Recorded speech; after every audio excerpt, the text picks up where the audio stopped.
Is this on? Welcome everyone to FANFEST. I am CCP Ram, and with me is CCP DeNormalized. Now that we're celebrating like 15 years of EVE, we'd like to do a little bit of introduction about ourselves, like the work experience and EVE experience throughout the years. We'll go through some of the highs and lows working on and playing EVE, downtime that have lasted a long time, for example. But we'd also like to encourage, of course, everyone to share their experience.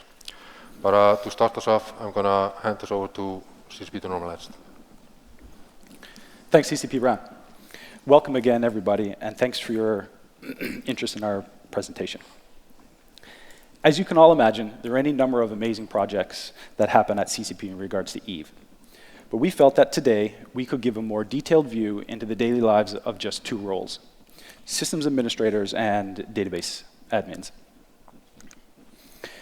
So around 8 or 9 years ago, just before changing my name to CCP DeNormalized, I was a year or so into my EVE career, and in this fantastic alliance known as Paxton Federation. We were a Providence holder and had a nice quiet pocket of space to call our own. We were also in charge of holding down a key system on the front line, DTAC-G. This was a very active place which was seeing daily clashes with AAA and their allies. They kept flowing into our peaceful space from all kinds of neighboring systems. I remember how excited our Corp and Alliance was. We were closing in on having enough ISK and materials to secure a Titan. We ended up getting the Titan, but not until after a massive capital battle happened in that frontline system of DG. This was a result of a retaliation attack on Providence space due to an ally invading Ketch at the time. The strategic planning and logistical needs of a nullsec entity was completely new to me, and it was incredible how in-depth it went. I also remember my first real experience with bubbles. This was before moving into nullsec and just after I had finally gotten a Typhoon hull.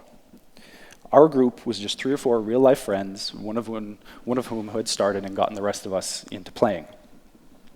We didn't really know what we were doing, and one day we just stumbled into nullsec. I think we made it a few jumps before all of a sudden these bubble things were all around us, and my Typhoon started to take really heavy damage.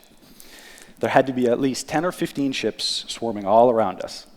My shield's gone, armor bleeding badly, my poor shiny Typhoon. Without thinking, like it was second nature, I slipped into my typical combat state, panic.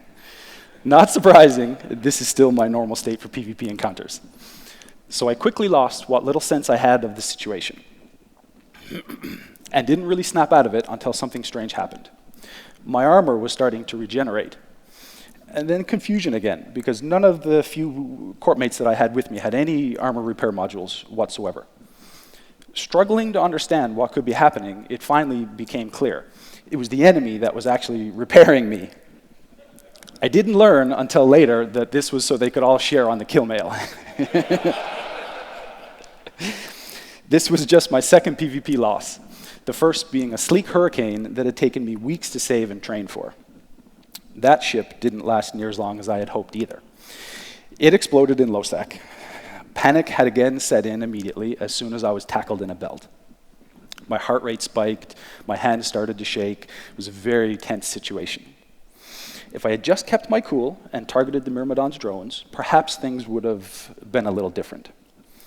Instead, just before I popped, I received a message from my attacker.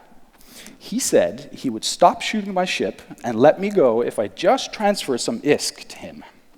He only wanted half the value of my ship and explained to me that this was a very, very good deal. I had just spent all of my ISK on the hull and fittings, I told him. I simply did not have enough to save my ship. And this was really too bad because the person did seem quite trustworthy. I mean, they even went so far as to suggest alternative ways I could come up with the ISK, such as asking corp mates or even buying Plex. Such a friendly bunch, us EVE players. Once he knew I couldn't pay, his integrity showed itself again, and he destroyed my cane. So, there I was in my spare time playing this crazy space sci-fi game that was completely kicking my ass. And when not exploding or causing explosions, which was a much rarer event, my work hours were filled with typical database admin tasks. I had a good solid 10 years of DBA experience, and in researching some high-end storage for one of my clients' DB servers, I came across this really interesting white paper that was co-authored by Texas Memory Instruments and co-published, co-authored by Texas Memory Instruments and CCP in 2009. Reading further, it was explained to me how this online game company was using Microsoft SQL Server and how this blazing fast disk system could help push it to over 25,000 concurrent users.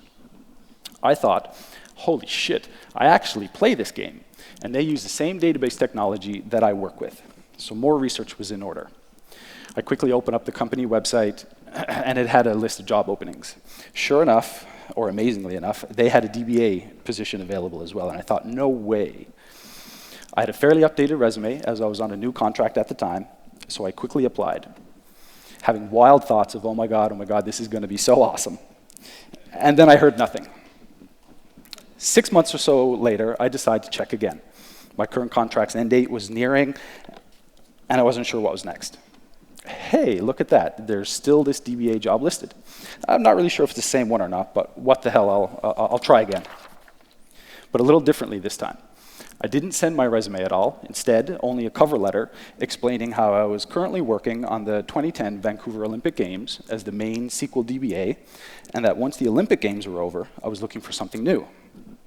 I don't know if it was the extra effort I put into flashing the word Olympic all over my cover letter, or if after 6 months they just didn't have any other candidates. But a few days later, I received a call. And here we are, over 8 years later, and I still think, oh my God, this is amazing. So back over to CCP Ram now to get a little info on his background. So I've been with CCP since 2004. I actually started in customer support, mainly just doing technical assistance to players. But as soon as the ops department had an opening in 2006, I immediately jumped on that and have been there ever since. We had a very small team back then, by the way. There was one IT director, there was a network admin, DBA, and 2 sysadmin, including me, covering everything from like help desk duties to running Eve in our data center. One of the first things I did on TQ was that I was shipped to London, and I was asked to increase memory in 2 of our 2 blade centers out of all the blade centers we had there, where we had to double the memory in all the servers. So the time I had to do this was just during downtime, but luckily back then it was 1 hour. So as soon as the clock hit 11 a.m., all the servers were turned off. I started ripping them out one by one, removing memory modules and adding new ones in just to double memory. But 28 servers all back in, turned them on. Everything was working fine. All the memory was reporting in fine, so it was looking marvelous. It wasn't until later in the evening that 2 of the servers blue screened, and of course memory errors. And following downtime, they were taken out to rotation, and only a few days later, when we got new modules, that we could put them back in. As for Eve, then I started playing in beta, and as soon as the game came out, I ran to the store and got my copy, like hard copy. It was awesome. Went home, installed, and started playing. To say that I was a Care Bear is a huge understatement. I was mining and I really loved it. I had Bantam fitted with 1 miner and 1 gun, just so I could also chain farm the NPCs. It was great times. I managed to get up to a cruiser, which was Osprey, the first cruiser I got. I bought it in a system in 0.4, worked there, went onto the ship, unfitted everything. I decided this is fine. Walked to the gate, and next thing I knew, I woke up in a station. And my Care Bear mind just could not fathom what happened. It was so quick.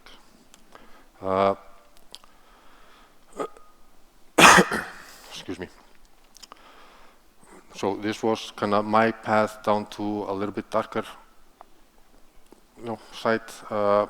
I started getting enough ish to buy battleships, and at the time I had a few Megatrons, Blastertron fitted and Sniper fits, which I would place in random stations and war deck other corporations around which had like a very decent activity. And I had fights where I was sniping players and docking in a station. They all waited in front of the station. So I went out to the Blastertron and killed them all while outside station. They never knew what was coming. Yeah. But I would say that my best fight where I still get the shakes just thinking about it is I was caught off by surprise by a Tempest fitted, like short range fit. And it really just came down to who was able to scram the other one more. So luckily I won that like dice throw. Sadly, I don't play EVE as much these days as I would have loved to do. But yeah, so that's my background, and back to you, Jeff. Okay, so next I'd like to talk a little about our team. We're currently around 17 or 18 members, and almost none of which I really checked with before doing this presentation 2 days ago. So while there may seem to be heavy bias towards database-related things in what I speak about, there really isn't. Everyone in our group works on EVE in some way. And while we have some subject matter experts focused on EVE, there are others whose primary work it is to operate things like Active Directory, Outlook, SAN hardware, and so on. As a service department, our goal is to provide support to the rest of the company. This means that we have multiple customers within the various departments throughout the building and our other offices, all with wildly different needs. Some of these customers may need a new mouse or just some help with an email client or something like that. Others come asking for yet another copy of the almost 4 terabyte TQ database. Are there any QA in here? I'm sure there is. Do you guys have any idea how much space you're consuming? It's pretty much almost all of it.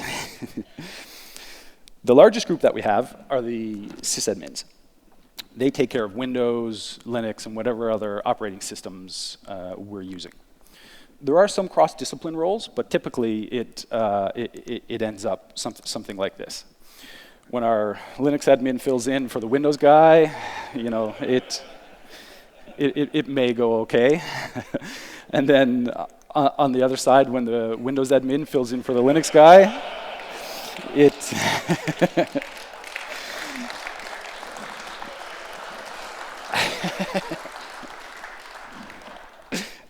could also go okay.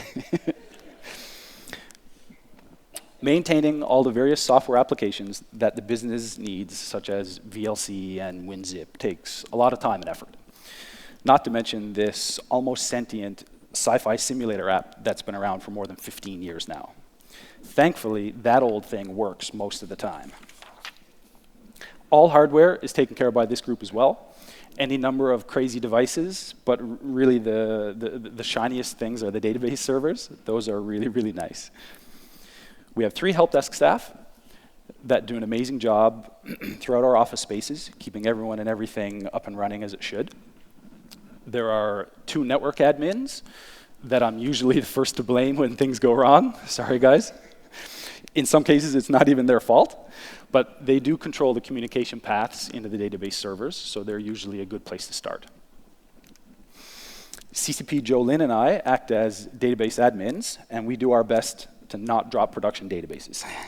This has never happened, by the way, and if anybody tells you it did, it wasn't me. We then have a few people to try to keep our motley bunch together. Like I said earlier, in some way, all of us help in operating EVE. From years past, when we were just a tiny cluster, to now at 240 CPU cores just to run the exe files themselves, it's a challenge that requires many, many skills. Our current generation hardware has now been in place since late 2015, with upgrades to both sole server memory and the DB machines. This actually involved joining 2 physical servers together, which CCP Ram has a video of that he can show a little bit later. The core of EVE is some 30 IBM Flex nodes. We typically just call them soul servers or nodes, each with an 8-core, 3.5 gigahertz CPU. These combined make up the 240 nodes that run all of the exe files. When each of these application files start, they connect into the database server to get a list of services that have been assigned to them. This cluster mapping is dynamic for the solar systems, and it can decide to place just a single heavily used system on a node by itself, or even placing multiple constellations together on a node. There are special cases when it makes sense to do handcrafted mappings like this, such as placing multi-instance things, cluster services as an example, on nodes in physically separate flex chassis. And this lets us have redundancy so that if we do lose one entire flex chassis, at least the entire cluster doesn't come down. But the really cool part, of course, is the database. Now that we have space docked the two machines together, we're operating with 4 sockets, each with a really high-end E7 8893 V3 CPU. These run at 3.2 gigahertz and are just really, really badass. 32 total CPU cores and 1.5 terabytes of memory for our active database node. 2 more joined machines sit idle as the passive pair to take over in the event of a cluster failover. We're also getting closer to having our always-on read secondary set up here in our Icelandic data center. And this will add a whole bunch of other CPU cores and a couple of other terabytes of memory into the database cluster. We'll use this not only for disaster recovery and internal reporting, but even going so far as to do routing for read-only calls from ESI and whatever other third-party access we allow in. So we could start to funnel some of that traffic off of the primary database server and get some real good use out of this read secondary. I guess there are some other non-DB things that are kind of interesting. We've been messing around with getting the full Eve cluster to run in the cloud and have been successful. We've had clients log in, which has been really, really nice. But then the DB was in the cloud as well, so maybe that was already kind of cool. Some salt stack stuff is being done. This will actually help us quite a bit. The goal here is to help automate the last few bits of the deployment process and then also to replace one of our aging in-house tools. We use tools for monitoring the databases as well. Mostly it's a combination of in-house SQL scripts and Redgate SQL Monitor that we use as our main monitoring tools. So you can see databases are so cool that even the database monitoring system needs a database. Bad SQL jokes, I have some more of those. Why shouldn't you ask a DBA to help you move? They have been known to drop tables. Three SQL DBAs walk into a NoSQL bar. A little while later, they walk out because they were not able to find a table. But okay, no more. It's back over to CCP RAM. Throughout the years, the operations department has had a culture that has been the envy of other departments within CCP. I wouldn't say every, because sometimes you hear someone mumble the word idiot a lot. So what we do is we take a full weekend out in the countryside, rent a cabin or cabins to just room everyone. Key ingredients in all of our trips has been a truckload of meat, some bacon, and there's always some alcohol included, some kegs of beer, slush machines for stronger drinks. You get the picture. Our motto has always been work hard and play hard. So as was mentioned before, we merged 2 DBs into one. This is some monumental work in TQ Tech 3, which I don't think everyone appreciates. This took a lot of planning. We merged 2 DB machines into one. It's just, well, we had never done it before. Luckily, we were able to smuggle out of the data center a video of how this went. What we'll see is CCP Major Gormer, the first ever person to log into Eve on release day, where he just single-handedly took on the task. Let's just see how it went.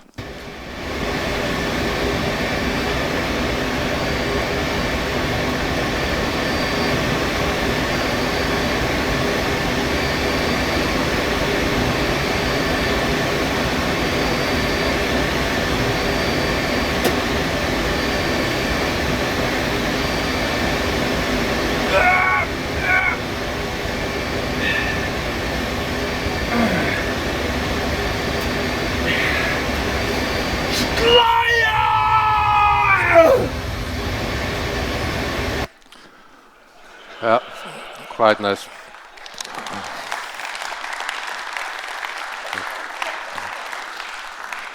So, I'm not sure if you guys appreciate it, but there was also a 4K top-down view of that. Yes. CCP RAM, if you want to go back and see it again, they could see the... you want to see it again? Yeah, you'll notice the top-down view up here. Yeah. Watch it one more time.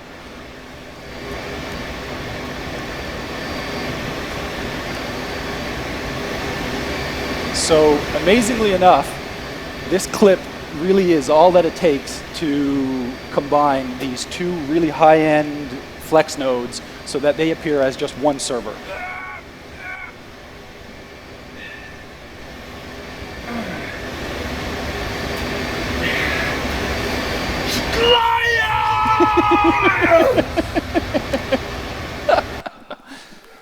While this was happening, somebody, just some random data center customer happened to walk in and very quickly walk back out.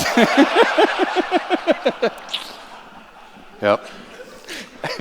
But to me, most surprisingly, after all these years that I've been at CCP, is how you, the players, can still surprise us. I mean, sometimes it's by in-game events, fights, and so on. But the single most favorite day is when CCP got delivered pizza from our players. That was an epic day, so we can see where it's being prepped, and this was in all of the offices. We work closely with the CCP teams. When it comes to new features and services and stuff like that, we'll be able to put some of our input into how things should be done, sometimes not. But in the end, it will come down to us to help resolving when something can or cannot connect to something else within our ecosystem. Then we have to know if it's going to be running in our data center or in the cloud, etc. It all needs to come together. A typical deployment day versus deploying an expansion from a system administrator's point of view, well, the two things are identical. Longer downtimes are always due to database updates. Yes, it is. Deploying a server update and a client update takes a fixed amount of time. It doesn't really change much. I mean, sure, the builds get bigger, but it's in like megabits. We can run these in parallel, but the client update takes about 7 to 10 seconds, while the server update is around 3 minutes. The tools we use for these tasks were created in-house. The tool we use for Eve is a legacy tool, but it's served as well, but it's getting a little bit grumpy. And at the time of the creation, it was really a breakthrough, at least for operations. It allowed us to give more control to QA and other developers within CCP just to do it themselves, instead of waiting for us to sometime have time for them to update like a test server. And we have approximately 18 test servers run by ops, and QA and just everyone in CCP can use them and update as they need. But as I mentioned, this tool has become old. It's a bit grumpy, and we can almost expect one failed startup on TQ every month. I know it sounds kind of bad, but during weekdays it's fine because we're always in the office monitoring shutdowns and startups, but it's during the weekends that it can cause issues. But we have a hotline where we get called instantly if there is an issue. So if a downtime is 10 plus minutes on a weekend, it's more than likely that a startup has failed. But you can be assured there is an ops person already starting TQ or is, on the way logging in to start it up.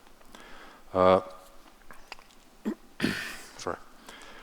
We have had some good and bad deployment days.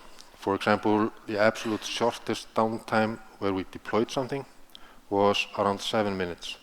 That includes taking TQ down and starting it up again. the shortest automated downtime that we've had, that we recorded. It doesn't mean it actually allows players to log in, but when the cluster was ready, it was 4 minutes and 57 seconds. That's shutting down, doing downtime jobs, and starting back up. So that's quite fast. We're not there today. We're like the downtime is about 7 to 8 minutes, but we'll get there soon enough. So about bad days. So the longest deployment that I've had to sit through at the office was the Apocryphal release, where I was in the office for 32 hours. Another one was during our old, in our old data center. We had our servers between 2 floors, but managed to get a 3rd floor where we merged everything together. The downtime and the move of everything should have taken 2 to 3 hours, and that was the estimated downtime that we gave, but it was 24 hours, I think. And the reason for that was corrupted SAN, so that was really, really bad. And being in a cold data center, tired, it's really not very good. But back to you. I remember that that last outage. I think I had started like 2 weeks before that, and I was still just trying to figure things out and get familiar with the company and everything else. And then it was just chaos all around. I was like, oh my God, what have I gotten myself into? But yeah, so thanks CCP Ram for not just all that great information, but being frontline on these weekend on-calls. We have both a sysadmin and a DBA available on our hotline, but it's typically the sysadmins that take the first initial call. If it is DB related, which usually it's not, mostly it is, they'll call us and we'll jump online to help investigate and sort out any issue that was raised. This hotline and on-call support is really, really critical. And while some of us receive 10 to 15 PagerDuty calls a weekend, we do know that it's worth it, and we feel proud that we're able to support this living thing called Eve. Sometimes, though, it really feels like these tickets that are coming in will just never, ever end. So some of the lucky guys that, receive these calls, thanks. So for ops, Eve is not just an application, but it's more like an ecosystem of dozens of different services communicating together from data centers and even continents all over the world. With a code base over 20 years old and a constant influx of new services created with new technologies by new and old developers, our ops team really has its work cut out for it. And while we do work with the dev teams, like CCP Ram talked about earlier, as much as possible, sometimes we are caught by surprise. And every now and again, we think we're getting something, but something else happens. For us, DBAs, a typical day is spent primarily focused on Eve and developer-related support. We also have the usual things such as finance, databases, ticket systems, documentation portals, and other mainstream applications that require watching and care.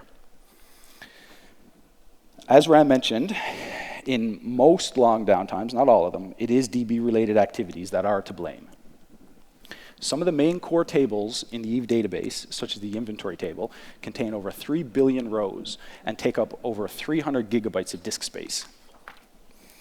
So for example, like in our upcoming Outpost Citadel migration event that's going to happen, this process will have to scan through every item in this inventory table to find out, does it live in a station? And if it does, we now have to update it to the new Citadel ID.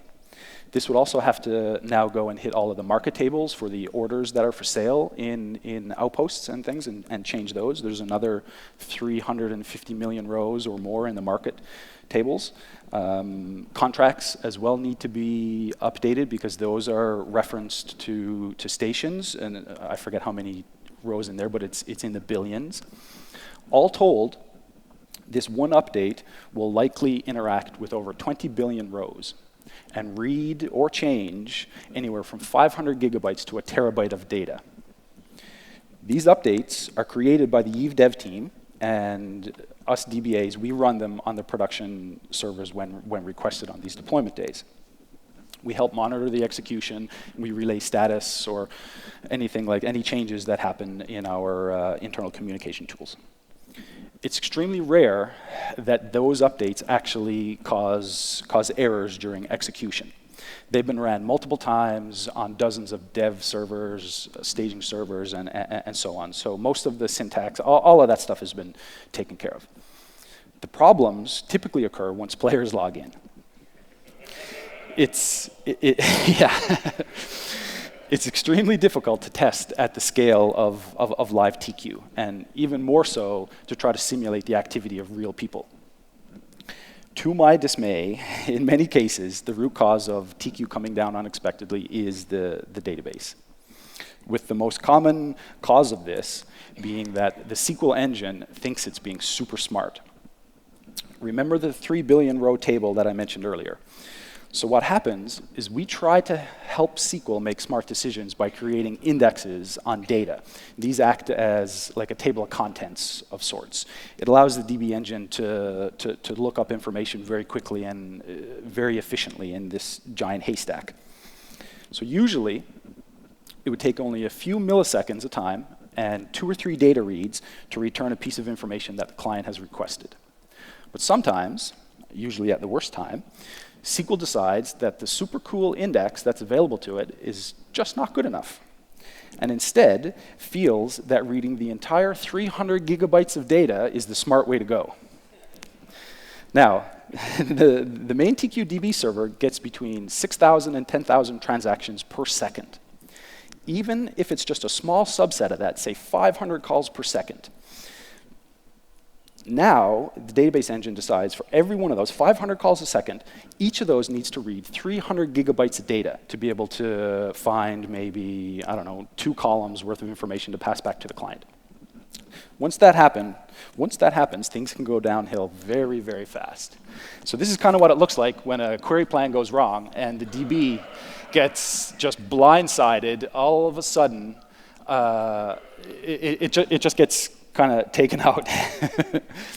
Sometimes we're able to recompile one of these query plans that's gone wrong, but in many cases, unfortunately, we're just not able to get to it quickly enough so that the server can recover. It's times like this when we have to make a call that we really either deal with bad customer experience for you guys, because who knows what could be happening at that point. DB calls are starting to time out and stuff like that. Or do we just take the server down and restart it? And in a lot of cases, it's much better that we just kill the server. At least we know the state that it's in. We let the DB calm down. We manually force this query plan. We go in and do investigation as quickly as possible. And we just force the plan to the last known good one. This is from back in March. This is a DB CPU graph at 4:30 or so. One of these bad query plans kicked in. There are a number of reasons why this can happen. I'm happy to talk about it later. Super geeky tech database stuff. But so at 4:30, something happens. It triggers a recompile of a query plan. It picks something really, really bad, and probably within 30 seconds, the CPU goes from 20% to 100. And it stays that way until basically we kill the Eve server, because the Eve server is still constantly trying to request information. And just because the DB starts to slow down, the Eve application doesn't really care. It's going to continue to try to do things. And it wants what it wants. So at some point then, we made the call, OK, we need to restart the server. So we restart it, we look into it, we figure out, OK, sure enough, it's this particular store procedure. Fix it, we think, OK, we're good to go. We start up again. 5 minutes later, 100% CPU again. And this rarely happens. Typically, it's only one plan at a time that would go bad. This day, we had 3. The subsequent spikes were, I don't know if they were bad plans, but it was able to survive. We didn't have to kill the server. We're currently running on SQL 2016, and it offers this wonderful new tool called the Query Store. This tracks performance data related to all the queries and allows us to quickly identify calls that have degraded performance. Since we've upgraded and gotten access to this query store, the time that it takes for us to be able to find these things has gone down dramatically. Like, it's really, really an amazing tool. The next iteration of this comes in SQL 2017, which is now available, and we're working internally to get this on TQ as soon as possible. Building on the query store and taking technology from the Azure cloud, 2017 can automatically identify these queries that have regressed in performance, and it will automatically force this known good plan. It's self-tuning at its finest, and of course, what could possibly go wrong? Unexpected outages occur, and when they do, we try our best to get things running as soon as possible. Some of you may understand the pressure of being on call and responding to these type of events. For those that don't, count yourself lucky. Not only is your team counting on you, your boss watching over you, but there are also 20 to 30,000 angry space nerds crying out, hurry the hell up. And we get it. You have asteroids to mine, exotic dancers to ferry all over the universe, and ships to explode. Internet spaceships, it's serious business.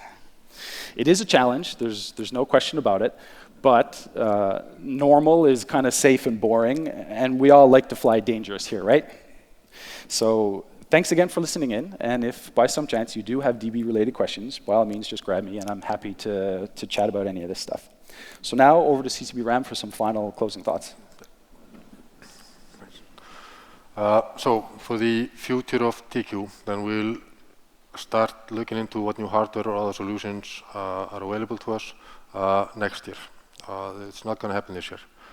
But however, we're coming to an end now. It's not going to be any longer. But before I let you go, I want to mention that there is a ops pub crawl group going out tonight, and we have a roundtable tomorrow where we can discuss this in more details. But we don't have any Q&A now today. But thank you all for being here today. It's been a pleasure. Thanks so much, guys.